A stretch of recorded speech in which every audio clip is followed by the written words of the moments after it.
Muli ka namin sinasamba at pinasasalamatan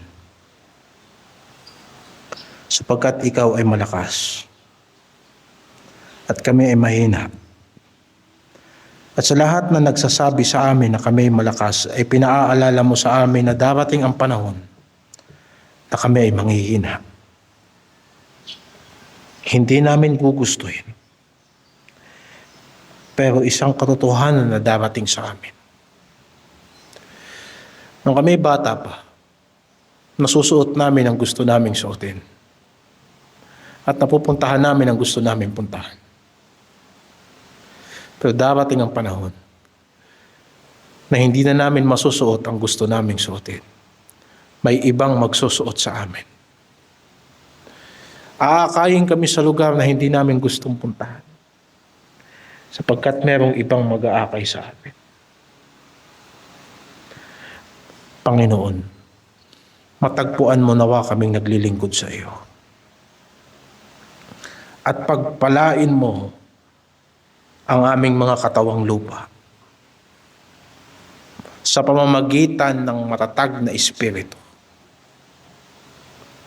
Ang maisip ka namin, ang maibig ka namin, ay pagpapala sa katawang itong may kasiraan. Sapagkat alam namin babalik kami sa alabok. Pero ang espiritong buhay ay manatiling buhay at haharap sa Diyos at ang aming kaluluwa ay makakasama ni Kristo magpakailanman. At isang araw sa iyong pagbabalik, ang katawang umuwi sa alabok ay muling mabubuhay kagaya ng aming Panginoong Hesukristo. Sa mga pag-asang ito, Panginoon, kami ay naghihintay. Kaya't gamitin mo pa po ang aming buhay. Sinasamba ka namin. At hinahamon kami ng iyong Santong Espiritu. O Diyos, salamat sa pagmamahal ng Iglesia. Salamat sa pag-iingat mo sa amin. Pagpalain mo kami sa pangangaral ng iyong salita ngayong umaga. Siyasatin mo ang aming pananampalataya at palakasin mo ang mga mahihinang bahagi nito sa pangalan ng Panginoong Hesus. Amen. Ang ating paksa ngayong umaga ay ang malaking pananampalataya sa hari. Ipagpapatuloy natin sa Matthew chapter 8 verse 5 hanggang verse 13 ang ating teksto. At pagpasok niya sa Capernaum ay lumapit sa kanya ang isang senturyon na sa kanya'y namanhik at nagsasabi, Panginoon, ang aking alila ay nararatay sa bahay, lumpo at nahihirapan. At sinabi niya sa kanya, paroroon ako at siya'y aking pagagalingin. At sumagot ang senturyon at sinabi, Panginoon, hindi ako karapat-dapat na ikaw ay pumasok sa ilalim ng aking bubungan. Datapwat sabihin mo lamang ang salita at gagaling ang aking alila. Sapagkat ako'y naman ay taong nasa ilalim ng kapamahalaan na may nasasakupan akong mga kawal at sinasabi ko rito, yumaon ka. At siya'y yumayaon, at sa isa halika, at siya'y lumalapit, at sa aking alipin gawin mo ito, at kanyang ginagawa. At nang marinig ito ni Jesus, ay nagtaka siya. At sinabi sa nagsisisunod, katotohanang sinasabi ko sa inyo, na kahit sa Israel man ay hindi ako nakasumpong ng ganitong kalaking pananampalataya. At sinasabi ko sa inyo na marami ang magsisipang galing sa silangan at sa kalunuran at magsisiupong kasama ni Abraham at ni Isaac at ni Jacob sa kaharian ng langit. Datapwat ang mga anak ng kaharian ay pawang itatapon sa kadiliman sa labas. Diyan na nga ang pagtangis at pangangalit ng mga ngipin. At sinabi ni Jesus sa senturyon, humayo ka ng iyong lakad. At ayon sa iyong pagsampalataya ay gayon ang sa iyo'y mangyayari. At gumaling ang kanyang alila sa oras ding iyon. Ang salita ng Panginoon sa atin. Ang tekstong ating binasa ay tungkol sa kung paano pinagaling ng Panginoong Hesukristo ang alipin ng isang senturyon. Ang senturyon ay isang opisyal sa Roman army na namamahala sa 100 kawal. Ang detalyadong kwento nito ay mababasa din natin sa Luke chapter 7 verse 1 hanggang 10. At upang masubaybayan natin yung binasa natin, ay titignan natin yung ilang detalye na sinupply ni Lucas sa kanyang ebanghelyo. Ang kwento ay may 3 bahagi. Una sa verse 5 at sa verse 6. Nabasa natin kung paano nakiusap ang senturyon sa Panginoong Hesukristo na pagalingin ang kanyang alipin.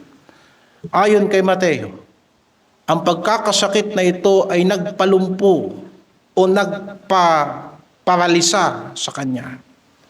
Na ayon sa ebanghelyo ni Lucas, ang alipin ng senturyon ay malapit ng mamatay. Ayon pa sa salaysay ni Lucas, chapter 7, verse 3, hindi personal na lumapit sa kanya ang senturyon, kundi nagpasugo ito ng matatandang Hudyo para sunduin ang Panginoong Hesukristo o magpasabi sa Panginoong Hesukristo. Ang dahilan nito ay marahil dahil ang Panginoong Hesukristo ay tinuturing na banal na tao o propeta ng karamihan.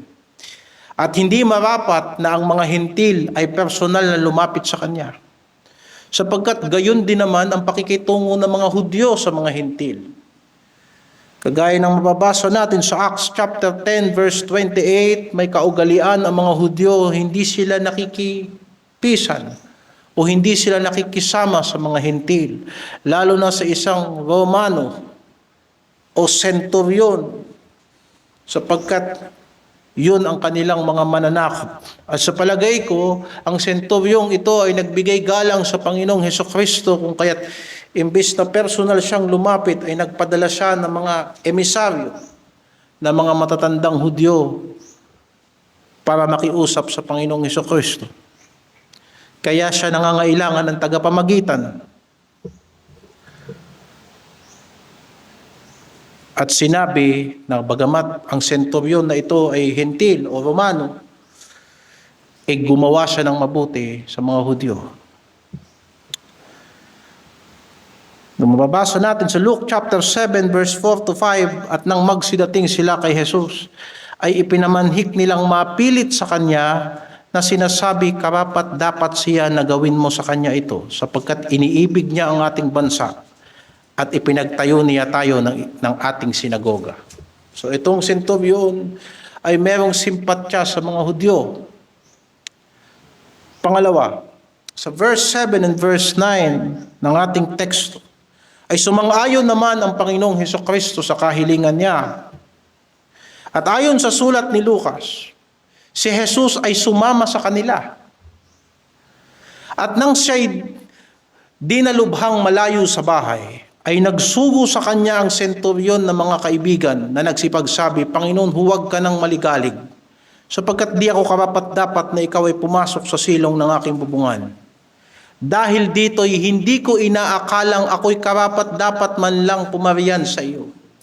Datapwat sabihin mo ang salita at gagaling ang aking alipin. So makikita mo yung mas maliwanag na naratibo ni Lucas na ang Panginoong Hesukristo ay hindi lamang pumayag na pagalingin ang alipin ng senturyon, kung hindi siya ay sumama sa kanila.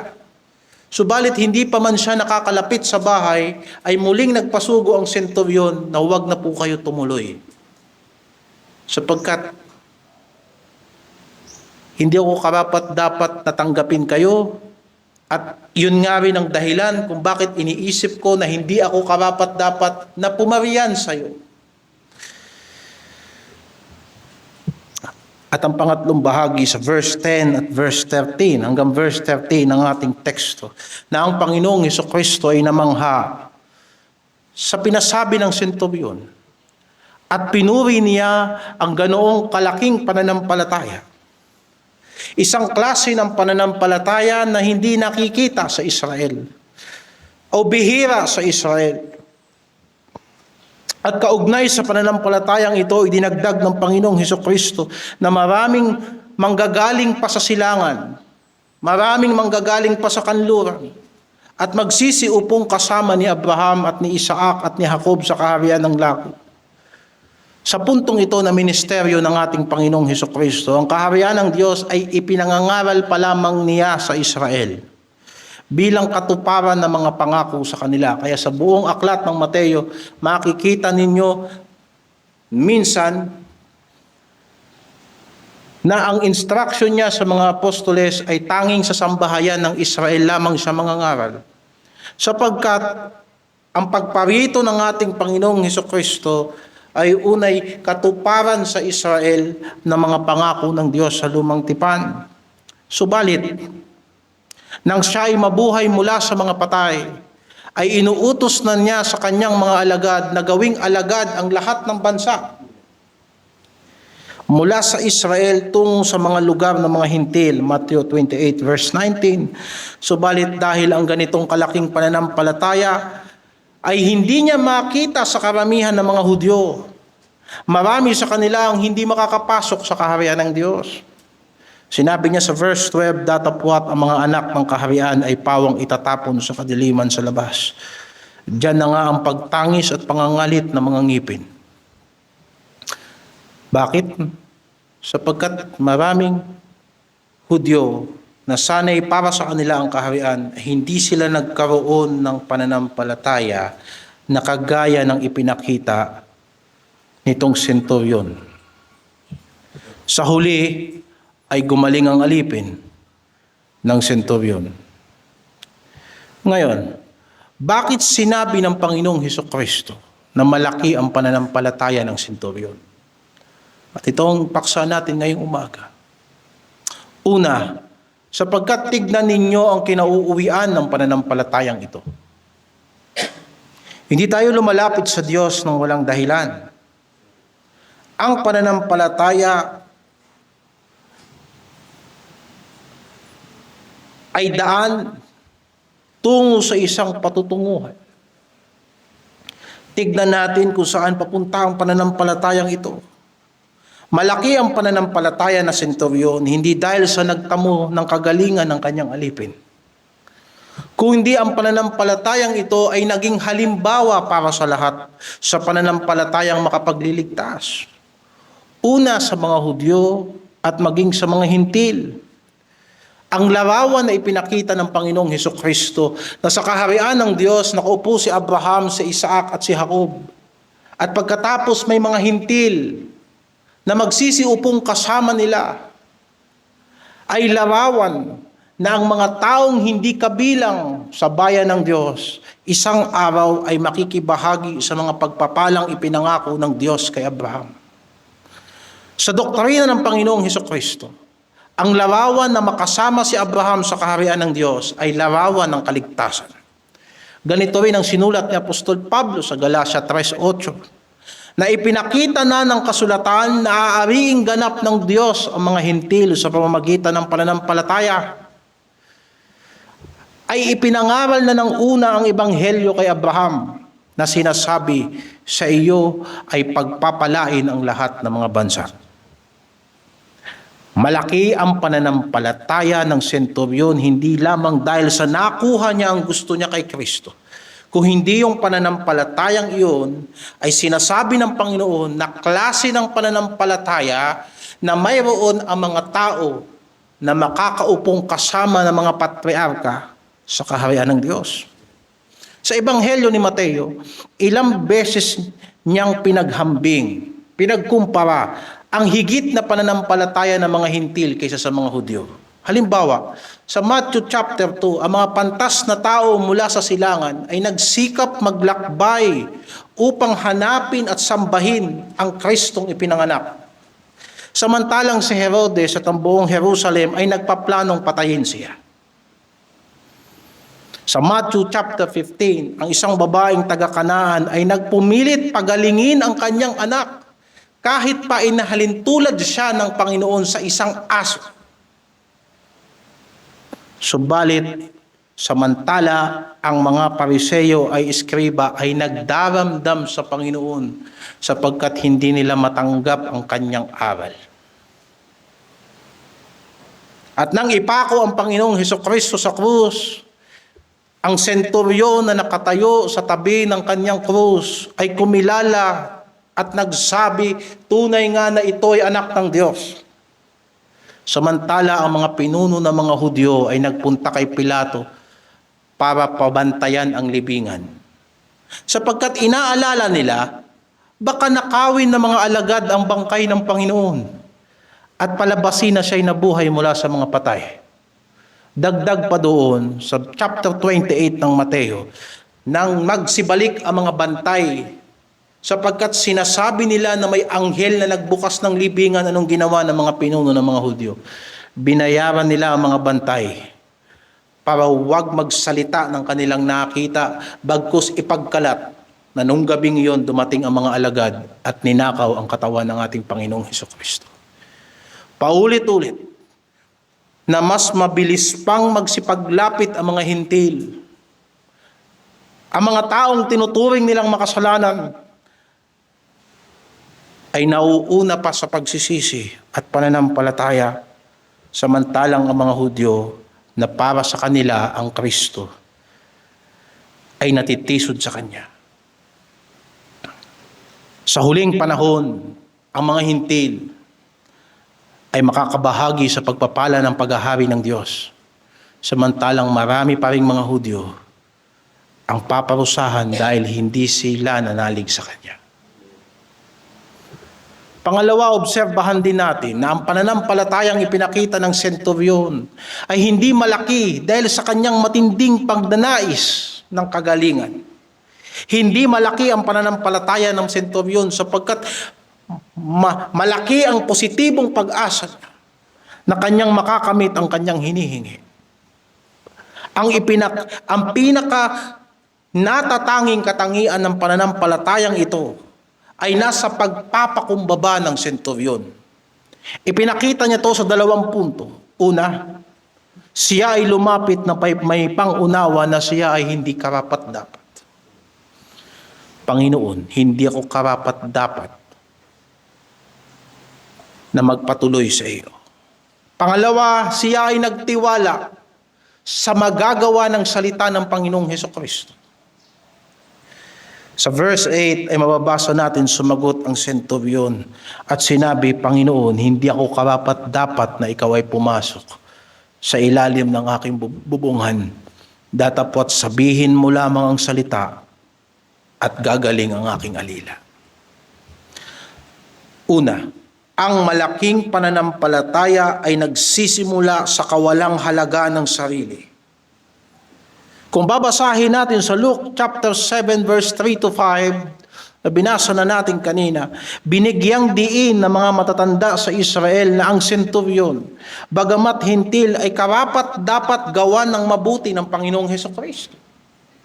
Nang magsidating sila kay Jesus, ay ipinamanhik nilang mapilit sa Kanya na sinasabi karapat dapat siya na gawin mo sa Kanya ito sapagkat iniibig niya ang ating bansa at ipinagtayo niya tayo ng ating sinagoga.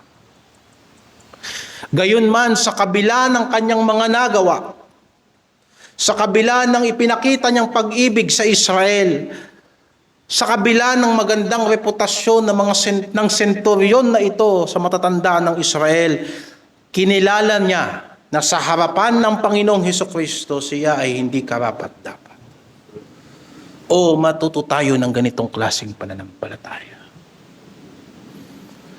Na kahit gaano tayo kabuti at gaano natin masasabi na malaki ang ambag natin sa gawain ng Diyos sa harapan ni Kristo, magsimula nawa ang pananampalataya natin sa pangunawa na hindi tayo karapat-dapat sa Kanya.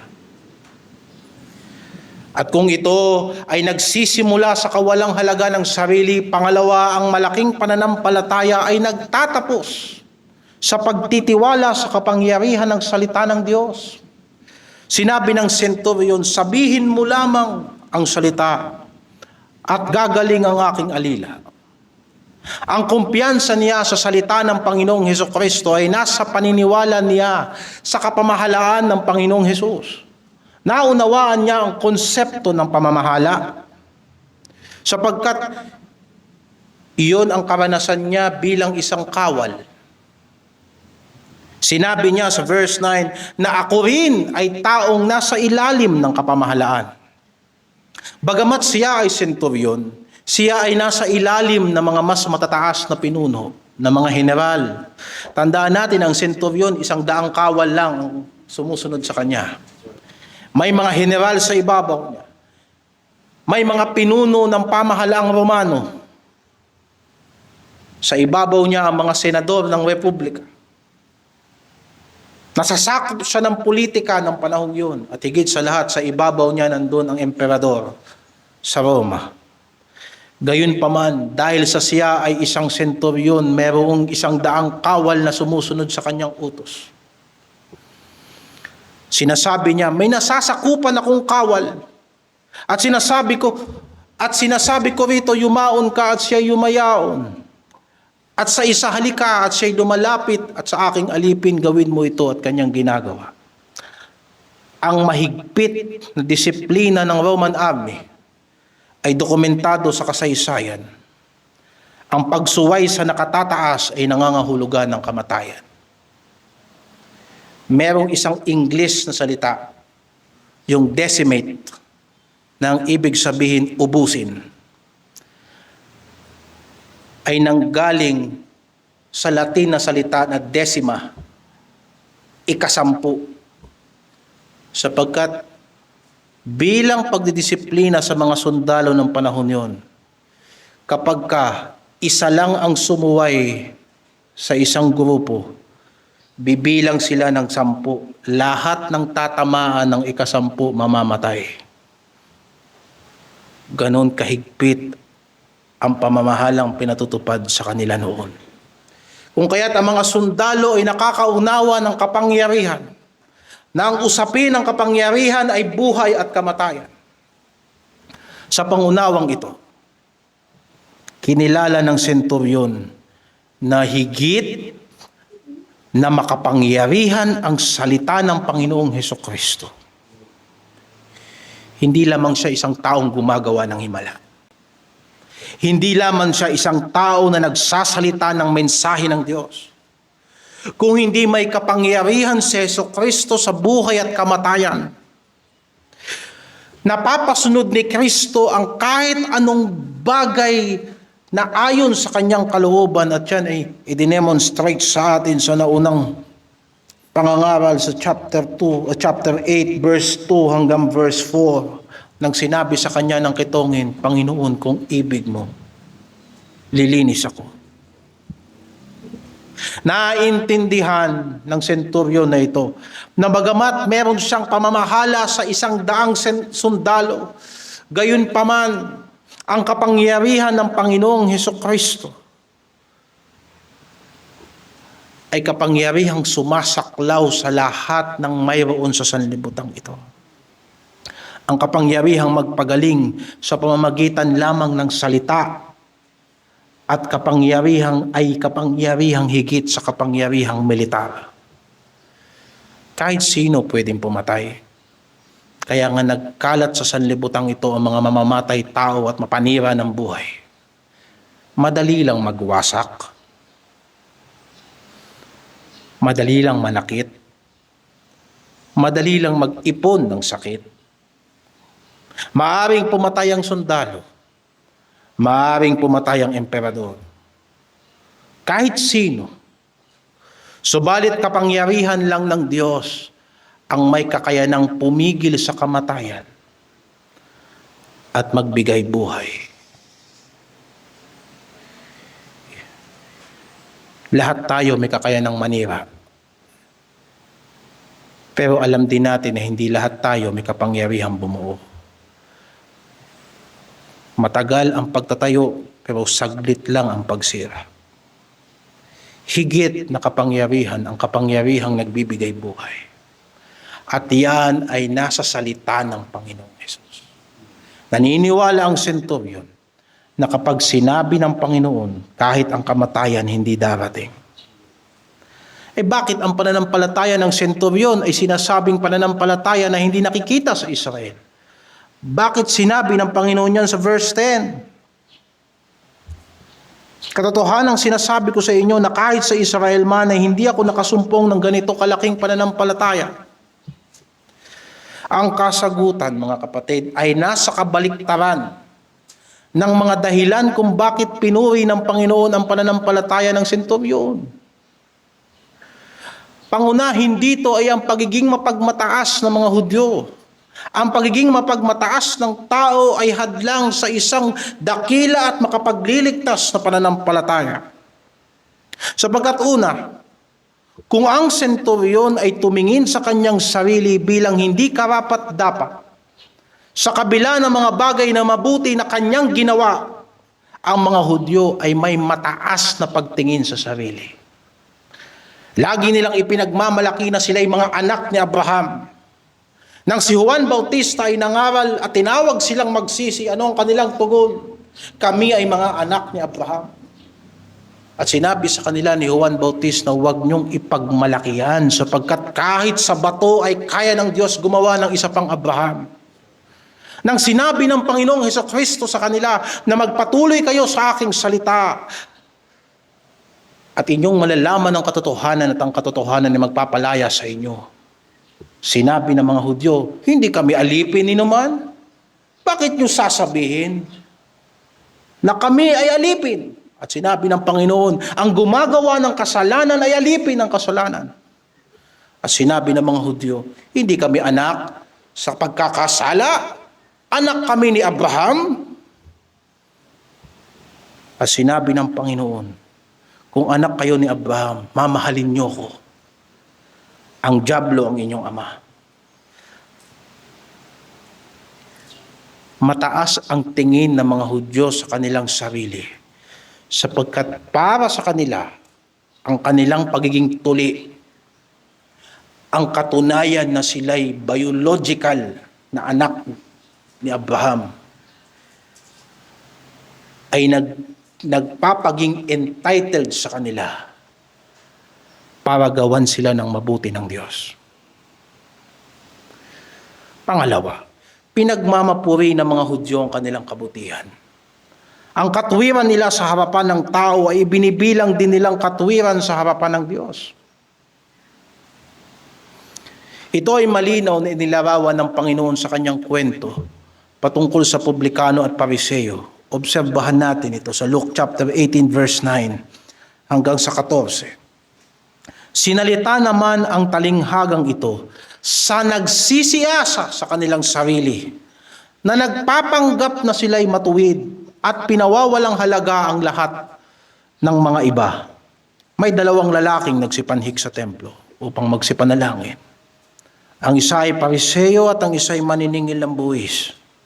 Ang pariseo ay nakatayo at nananalangin sa kanyang sarili ng ganito, Diyos, pinasasalamatan kita na hindi ako gaya ng ibang mga tao, na mga manlulupig, mga liko, mga mapangalunya, o hindi man lang ako gaya ng maniningil na buwis na ito. Makalawa akong nag-aayuno sa isang linggo. Nagbibigay ako ng ikapo ng lahat kong kinakamtan. Datapwat ang maniningil ng buwis ay nakatayo sa malayo at ayaw na itingin man lang ang kanyang mata sa langit, kung hindi dinadagukan ng kanyang dibdib na sinasabi, Diyos, ikaw ay mahabag sa akin na isang makasalanan. Sinasabi ko sa inyo na naog at umuwi sa kanyang bahay ang taong ito na inaaring ganap kaysa sa isa, sapagkat ang bawat nagmamataas sa kanyang sarili ay mabababa, datapwat ang nagpapakababa sa kanyang sarili ay matataas. Dahil mahalaga sa mga Hudyo ang kanilang pagiging matuwid sa harapan ng tao para ikumpara ang kanilang sarili sa ibang tao, nagiging bulag na sila sa katotohanan sa kanilang panloob na suliranin. Hindi ba't nagiging natural na bagay yan? Imbis na mag-usap tayo tungkol sa konsensya, tungkol sa katotohanan kung ang bagay ba ay ginawa natin o hindi natin ginawa, sinunod ba natin ang kalooban ng Diyos o hindi natin sinunod ang kalooban ng Diyos. Madalas sasabihin ng tao, merong ebidensya ka ba laban sa akin? Kaya nga walang napapawalang sala sa pamamagitan ng kautusan. Sapagkat kung kautusan ang magiging batayan, simple lang yan, magpakitang tao ka, hindi ka na ihahabla. At yan ang naging problema ng mga Hudyo. Sa sobrang pagsunod nila sa kautusan na iwaglit nila ang katotohanan na tumitingin ng Diyos sa puso. Kailangan sa pananampalataya ang mabuting konsyensya. Kaya nga sinabi rin ng Panginoong Hesukristo sa Luke chapter 16 verse 15, kayong mga nag-aaring ganap sa inyong sarili sa paningin ng mga tao, datapwat nakikilala ng Diyos ang inyong mga puso. Sapagkat ang dinadakila ng mga tao ay kasuklam-suklam sa paningin ng Diyos. So tatlong dahilan kung bakit ang pananampalataya ng senturyon ay halos hindi mo makita sa Israel. Mataas na pagtingin sa sarili, pagmamatuwid, at pagpapaimbabaw. Ito ang hadlang sa isang kapuri-puring pananampalataya sa harapan ng Diyos. Dapat ang pananampalataya ay hindi nagtuturo sa atin na maging mapagmataas. Dapat ang pananampalataya ay hindi nagtuturo sa atin na magmatuwid lamang ng ating ginagawa, samantalang alam natin sa sarili natin na hindi naman talaga natin ginagawa kung anong matuwid. Lumalabas yun sa pagpapaimbabaw. Ang pananampalatayang itinuturo ni Kristo ay hindi dapat paimbabaw. Subalit ang pananampalatayang kapuri-puri sa harapan ng Panginoong Hesukristo ay pananampalatayang mapagpakumbaba at nagtitiwala ng lubos sa kanyang salita. Ito ang pananampalatayang nagdadala sa tao sa kaharian ng Diyos. Ito ang pananampalatayang nakapagliligtas. Ito ang dahilan kung bakit ang tao, kahit siya'y lubhang makasalanan, tatanggapin siya ng Diyos sa pamamagitan ng kanyang pananampalataya kay Kristo. Sapagkat ang pananampalatayang ito ay nagsisimula sa kawalan ng pagpapahalaga sa sarili at nagtatapos sa panghahawak sa mga pangako ng Diyos. Tignan natin itong contrast na ito sa mga Hintil at sa mga Hudyo sa Romans chapter 9 verse 30. Ano nga ang ating sasabihin? Na ang mga Hintil na hindi nagsisunod sa katuwiran ay nagkamit ng katuwiran sa makatuwid bagay ng katuwiran sa pananampalataya. Datapwat ang Israel sa pagsunod sa kautusan ng katuwiran ay hindi umabot sa kautusang iyan. Bakit? Sapagkat hindi nila hinanap sa pamamagitan ng pananampalataya kundi ng ayon sa mga gawa. Sila'y nangatisod sa batong katitisuran. Gaya ng nasusulat, narito inilagay ko sa Sion ang isang batong katitisuran at batong pangbuwal. At ang sumasampalataya sa Kanya ay hindi mapapahiya. Bilang pangwakas na panawagan sa atin ngayong umaga, ibalik natin sa ating kaisipan yung pagkukumpara ng Panginoon doon sa pananampalataya ng Pariseo na nananalangin sa templo at doon sa publikano na nagpakumbaba sa harapan ng Diyos. Bago salitain ng Panginoong Hesukristo ang talinghaga ng Pariseo at ng publikano, isang napakahalagang tanong ang kanyang binitiwan. Kung babalik tayo sa Luke chapter 18, binasa natin kanina verse 9. Umakyat ka muna sa verse 8. Makikita natin na isang napaka-importanting tanong. Pagparito ng anak ng tao, makasusumpong kaya siya ng pananampalataya sa lupa? And then verse 9, at ang talinghagang ito ay sinabi niya, para sa mga taong nagsisiasa sa kanilang sarili at winawalang kabuluhan ng kanilang kapwa. Sa palagay ko may connection yan.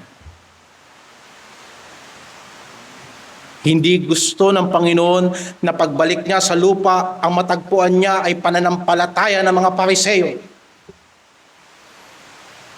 Ang publikano ay may pag-asa sa harapan ng Diyos kung ang kanyang pananampalataya ay may pagpapakumbaba. Sa katanungang iyan, pagparito ng anak ng tao, makakasumpong kaya siya ng pananampalataya sa lupa? Sa katanungan iyan ay nasusukat ang kalidad ng profesyon, ang kalidad ng pagtitiwala. Sapagkat ang pananampalataya ay hindi dapat nagtatapos sa isang desisyon na ginawa natin ilang taon na ang nakalilipas. Kung hindi, ang pananampalataya ay dapat magpatuloy na bilang isang pananampalataya na dadatnan ni Kristo. Ang pananampalataya ba natin ay pananampalatayang kikilalanin ng Panginoong Hesukristo sa kanyang muling pagparito? Sa puntong ito, hindi mahalaga ang opinyon ng tao. At hindi mahalaga kung nagsusubscribe ba tayo sa pananampalatayang Baptist. Sapagkat ipinangaral na sa atin ang katotohanan, subalit paano natin tinanggap ang katotohanan? Napakaraming taong nakapakinig ng salita ni Kristo. Subalit ang liwanag na kanilang napakinggan ay nagliwanag lamang sa kanila upang maging malinaw sa kanila ang daan nila patungong impyerno. Sinabi ng Panginoong Hesukristo, ang salita na aking sinasalita, ang siya'y sa kanya'y hahatol sa huling araw. Sa pagbabalik ng Panginoong Hesukristo, hahatulan niya ang sanlibutan sa katwiran. Ang pananampalatayang kanyang kikilalanin ay yung pananampalatayang buhay at nagpapasakop sa kanyang salita. Ibalik sa atin paulit-ulit ng Banal na Espiritu yung kanyang sinabi, ang salita ko ang hahatol sa huling araw. Ipinangaral sa atin ang kahindik-hindik na larawan sa Matthew chapter 7 na maraming magtatangkang pumasok sa kaharian ng Diyos sa araw na iyon na sasabihin ng Panginoon, hindi ko kayo kilala. Ito ay pananampalatayang buhay. Nakikilalanin ng Panginoong Hesukristo na kagaya ng kinilala niya sa senturyon na ating binasa ngayong umaga. Pananampalatayang hindi nagtatapos sa minsanang desisyon. Na minsan nagpahayag tayo na si Kristo ang ating Panginoon at pagkatapos nagpatuloy lang din tayo sa dati nating buhay. Hindi yan yung pananampalatayang hinahanap ni Kristo. Kundi pananampalatayang mula sa binagong puso. Sapagkat sa Hesukristo ang pinanggagalingan ng pananampalataya at ang bunga ng Espiritu ay pananampalataya. Hindi pananampalatayang galing lang sa emosyon. Kung hindi pananampalatayang nakasalig sa katotohanan ng salita ng Diyos. At pananampalatayang tunay sapagkat sinubok sa maraming kahirapan sa sanlibutang ito. Gayunpaman hindi natibag o hindi nagpatuloy. Pananampalatayang dinalisay ng pagsubok. Pananampalatayang hindi nawawala sa panahon ng kahirapan, bagkus ang kahirapan pa nga ang nagpapaganda ng tunay na pananampalataya. Katitisuran pa nga ang nagpapatibay ng pag-ibig.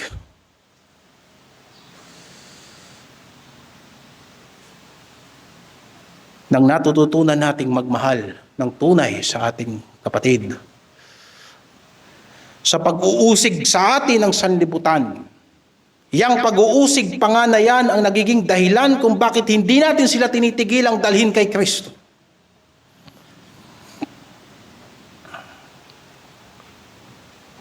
Ito ay pananampalatayang nagsasagawa ng salita ni Kristo. Pananampalatayang hindi nagtatapos sa pakikinig.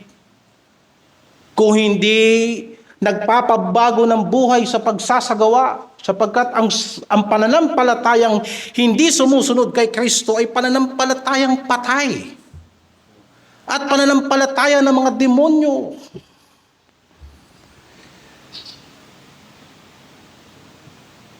Ang pananampalatayang ito ay sa pamamagitan ng banal na Espiritu ay nakakapanagumpay tayo sa sarili natin.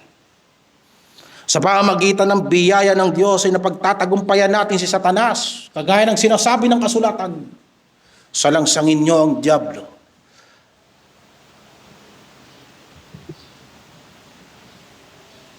At siya'y tatakas sa inyo. At sa kahuli-hulihan, ito ay pananampalataya na hindi lalamunin ng sanlibutan. Kung hindi pananampalatayang magtatagumpay sa sanlibutan sapagkat tayo ay mga anak ng Diyos. Ngayon, ang pananampalatayang ito, bagamat gumagawa ay hindi sariling gawa ng tao. At magtatanong tayo, bakit? Bakit sa dami ng sinabi mo ngayong umaga na ang pananampalataya ay gumagawa, bakit sasabihin mo na hindi ito gawa ng tao? Bakit? Sapagkat ang tunay na pananampalataya na nagre-resulta sa pamumuhay sa pananampalataya ay nagsisimula sa pagkamatay sa sarili. Ayon din sa patotoo ni Apostol Pablo sa Galatia 2:20, ako'y napakong kasama ni Kristo. At hindi na ako nabubuhay. Yan ang importanteng salita doon. Hindi na ako ang nabubuhay. Si Kristo ang nabubuhay sa akin. At ang buhay na ikinabubuhay ko ngayon sa laman, ay ikinabubuhay ko sa pananampalataya. At ang pananampalatayang ito ay sa anak ng Diyos, na sa akin ay umibig at ibinigay ang kanyang sarili dahil sa akin. Ngayon, tanungin natin si Apostol Pablo. Pablo, saan nang galing ang pamumuhay mo sa pananampalataya? Maaring sasagot tayo, ang pananampalatayang ito ay ang pananampalataya ng anak ng Diyos. Pero paano mamumuhay ang tao sa pananampalataya ni Kristo? Pablo, isa kang Hudyo, na sa dati mong buhay marami ka ring pinagmamalaki. Sinabi mo sa Philippians chapter 3, sinunod mo ang kautusan, ikaw ay tunay na anak ni Abraham, tinuli sa ikawalong araw. Paano ka natutong mamuhay sa pananampalataya? Ang sagot, ako'y napakong kasama ni Kristo. Yan ang sagot. Nang hindi na siya nasusunod sa kanyang buhay, kundi si Kristo na ang nabubuhay sa kanya, doon siya nakapamuhay sa pananampalataya. Doon nagsisimula ang pananampalataya. At ang tunay na pananampalataya na nakapagliligtas at magdadala sa tao sa kaharian ng Diyos, ang pananampalatayang buhay at nagmamanifest sa sino mang nagpapahayag nito. Kapag ka ang tao ay napakong kasama ni Kristo. Subalit kagaya ni Kristo, si Kristo ay hindi na natiling nakapako sa krus. Ayon sa Ebanghelyo, siya'y namatay para sa ating mga kasalanan, ayon sa mga kasulatan. At ayon sa banal na kasulatan, pagkatapos ng 3 araw, siya'y muling nabuhay mula sa mga patay. Kung kaya't ang taong napakong kasama ni Kristo ay magsasabi ding, si Kristo ay nabubuhay sa akin. Maliban na si Kristo ay mabuhay sa iyo, hindi ka magkakaroon ng tunay na pananampalataya.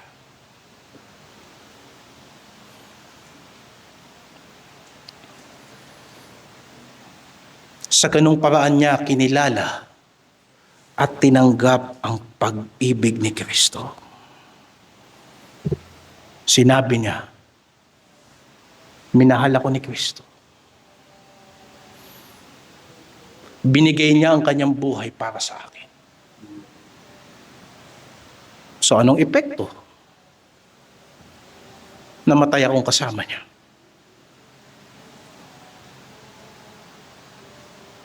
Dinala ni Kristo ang aking kasalanan. At nang si Kristo ay muling nabuhay mula sa mga patay, ako'y nabuhay kalakip ni Kristo, kagaya ng ipinangaral niya sa Efeso 2:5. Na bagamat itong mga taga-Efeso ay makasalanan dahil sa kadakilaan ng pag-ibig ng Diyos, bagamat sila ay mga patay sa kasalanan, ay binuhay silang kalakip ni Kristo sa pamamagitan ng biyaya sila ay naligtas. Kung hindi mo naiintindihan na ikaw ay namatay kasama ni Kristo, at si Kristo ang nabubuhay sa iyo, hindi mo naranasan ang biyaya. At ang pananampalataya mo ay patay at walang bisa sa iyong buhay.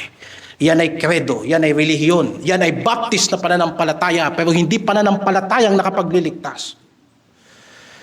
Sapagkat ang pananampalataya ay nagsisimula sa pagkamatay sa sarili. At namatay tayo sapagkat si Kristo ay namatay sa krus.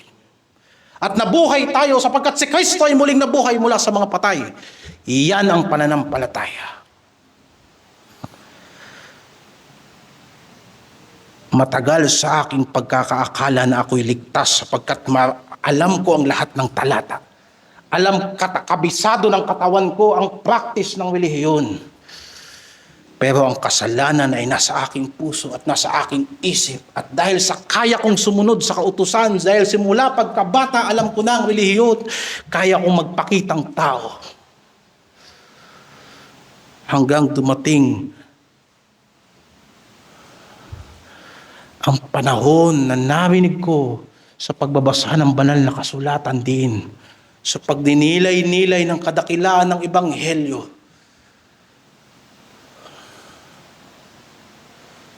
ng Diyos ay mabiyaya sa kanyang pagliligtas. Hindi desisyon ang hinahanap sa iyo ng Diyos. Ang hinahanap sa iyo ng Diyos, buong pagkatao.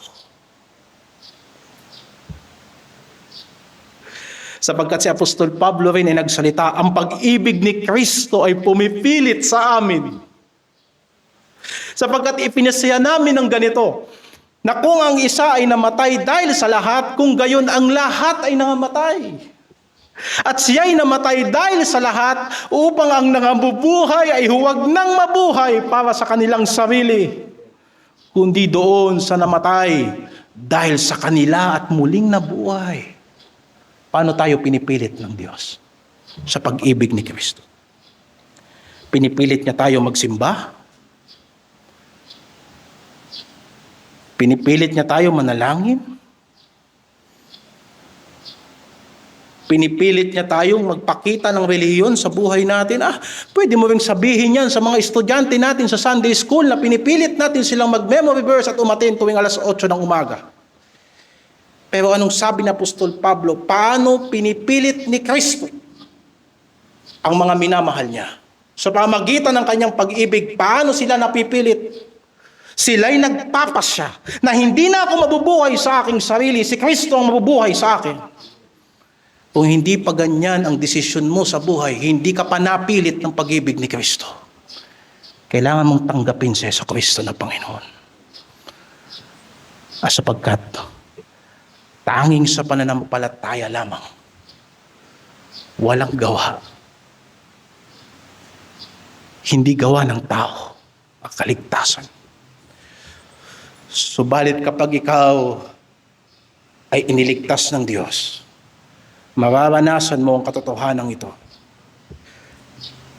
Purihin natin ang ating Ama na siyang naglipat sa atin mula sa kapangyarihan ng kadiliman tungo sa kaharian ng kanyang anak na minamahal.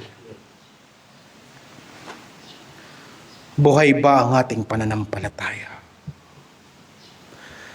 Nang sinabi mo na ang pananampalataya ay sumibol sa iyong puso, may kalakip ba ito na pagsisisi? Nang sumampalataya ka kay Kristo, alam mo ba nung araw na yon na namatay ka na sa dati mong buhay? Ang iyo bang paglapit sa krus ni Kristo ay pagtalikod sa sarili? Kung naengganyo ka lang sa relihiyon, sapagkat ang doktrina ng mga Baptist ay masyadong madali pag pinag-usapan ng kaligtasan. A, accept. B, believe. C, confess. Pero ang realidad nun, nagsimula ba ang pananampalataya mo na ipinaunawa sa iyo ng Diyos na wala kang halaga?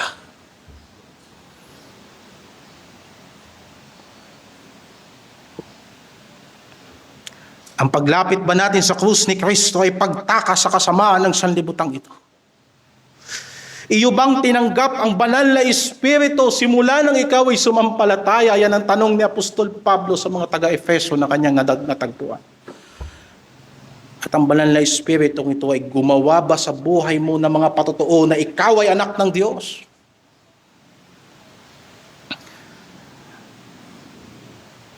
Ang iyo bang pagtitiwala sa Diyos ay buong puso at hindi ka nananangan sa iyong sariling karunungan, na sa lahat ng iyong landas aalalahanin mo siya at kanyang papatnubayan ang iyong mga lakad? Proverbs 3:5-6. Ang iyo bang pananampalataya ay nagdala sa iyo sa makipot na daan mula sa malapad na daan?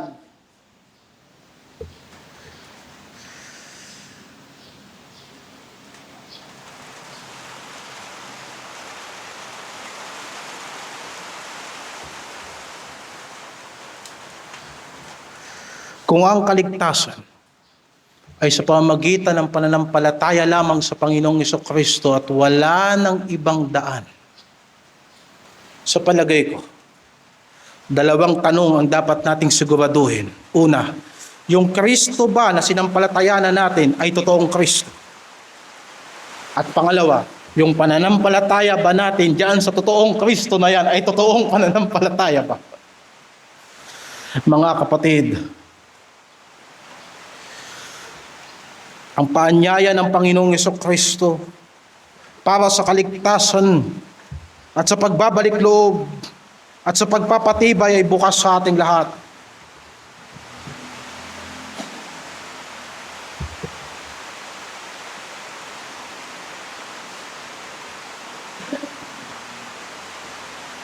Makatagpo nawa siya sa atin sa kanyang huling pagparito.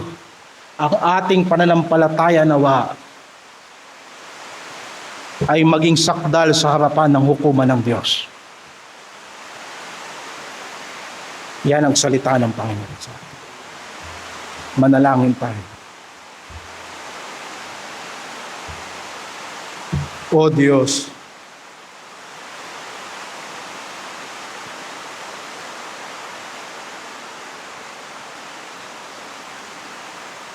palakasin mo kami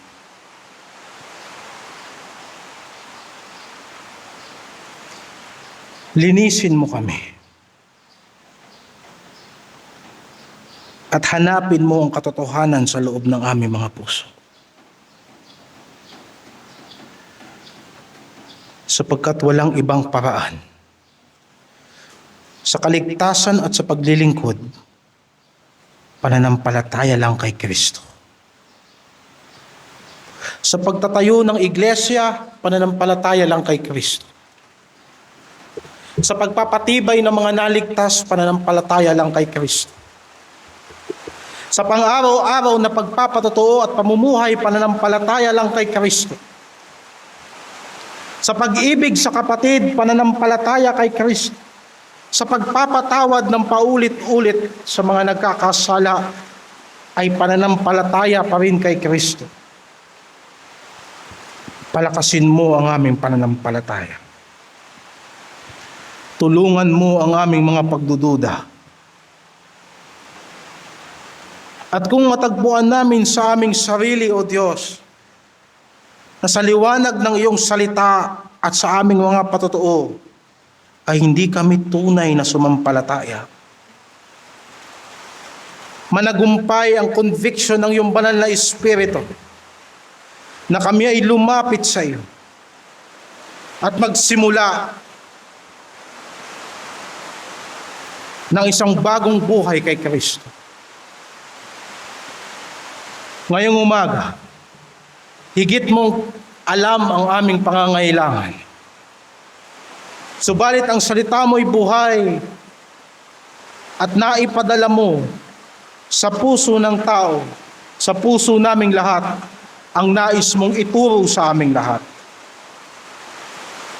O Diyos, niluwalhati mo ang iyong salita, niluwalhati mo ang iyong anak na si Jesucristo, at maluwalhati ka nawa sa aming mga buhay. Sinasamba ka namin sa tanging pangalan ng Panginoong Hesus. Amen.